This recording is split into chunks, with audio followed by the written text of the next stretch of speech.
Welcome back to DBC. Today we're continuing with solution-focused brief therapy. And today we're going to talk about just one chapter, which is chapter 4, which is entitled Many Miracles.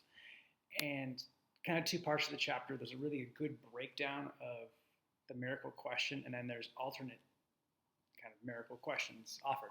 So we're going to focus mostly on the 5 characteristics of a miracle question, and we'll hit the alternate questions as well at the end. So we'll hop right in. There's a great iteration of the miracle question which they provide in the book, which is actually originally from Peter DeJong and Inso Berg's book entitled Interviewing for Solutions. And the way it goes like this. Now, I want to ask a strange question.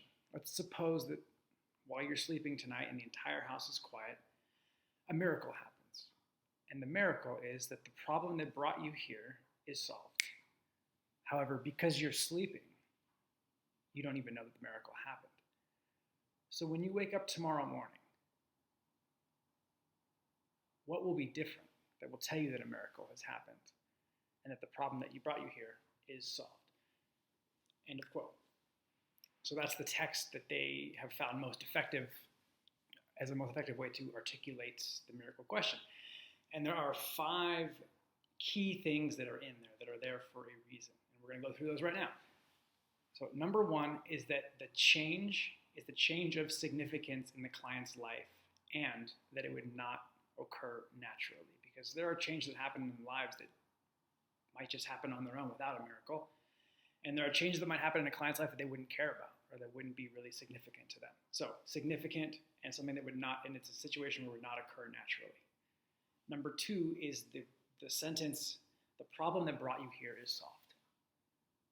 So in order to proceed with the miracle question and hit this second point, we have to make sure that the client and the therapist are in agreement about the problem that brought them here. A lot of times, especially in the research with this book, there are externally referred clients, like court-mandated,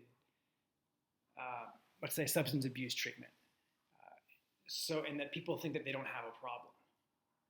And if that's the case, there are other lines of questioning to pursue before jumping into the miracle question, because they might say, I don't have a problem, or the only thing is that my case manager would get off my back. And there, as we talked about the key questions of differences and noticing and what other people think, there are routes to pursue if the person is not yet at the point where they feel that they have something that they want to change about themselves. So the problem that brought you here is solved, unquote. What is the miracle? We need to have a definition of what that would look like for them. Number 3 is the point of immediacy, which means that it is tonight when they're sleeping and that it is in a normal setting for them where they normally go to bed. So there will be environmental cues that when they're imagining the answer to this, that they will think, they will imagine to themselves. You might see them look up and think, okay, well, I'd get out of bed, I'd go to the bathroom, I would go downstairs and I would make breakfast, and when would I start noticing the changes? So immediacy, tonight in a normal setting. Number 4 is the idea that they are unaware of the miracle. And that leads into number 5, in which the therapist encourages the client to methodically discover the signs, which may be small, that the miracle has happened. So because they're unaware, they would search, as they would hypothetically go through their morning, what small signs would they notice, or large signs, that a miracle has occurred. How will you know? What will be different? And these are, again, back to those difference questions. And then we can also work in relational questions. Maybe if they're struggling, or even if they're not, what might your wife notice? Or if your child had the ability to talk at this point, what might they notice differently? Or what would they see differently? What kind of actions or behaviors would they notice? So again, this idea of getting them to work in the perspective of somebody else that's important to them. And from their point of view, what behaviors, specific behaviors do they notice? And so what we're doing with all this is creating an enticing destination with the client. So those are the 5 key points of the miracle question and why they are there. And then the second half of the chapter goes through, there's like a magic door where they say, oh, what if the door to the therapy office here was a magic door and it could give you a gift or whatever when you walked out, but you didn't know. What kind of things would you notice? And the thing that's missing in most of these other alternate questions is the environmental cues.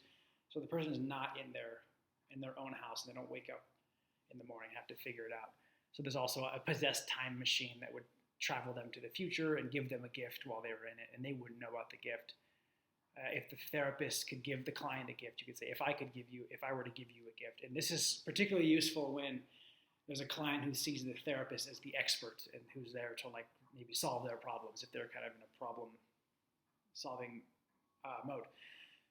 So that would work good for a client like that. There's also an idea of magic wands that could add a trait to them or take away all their traits except for one. What would they like to keep and intensify? The idea of trait shopping, or we should be going into a store that would sell traits similar to the magic wand.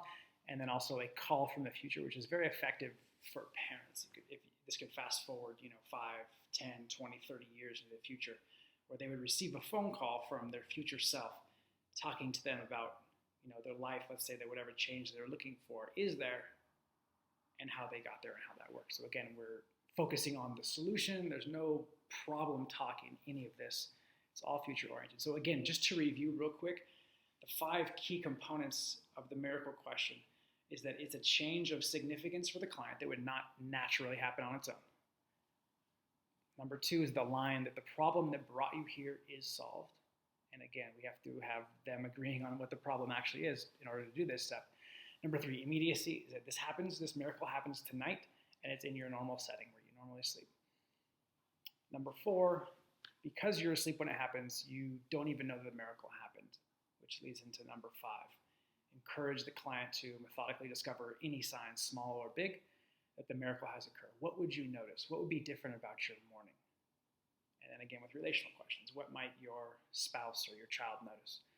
So that was Mini Miracles, Chapter 4. Really cool to dig into the details of why each line in the miracle question, as best formulated by DeJong and Berg, is there and how that functions and what we're doing to create this enticing destination with the client. They're really visualizing the victory before it even happens. And yeah, we'll see you next time. Thanks for watching.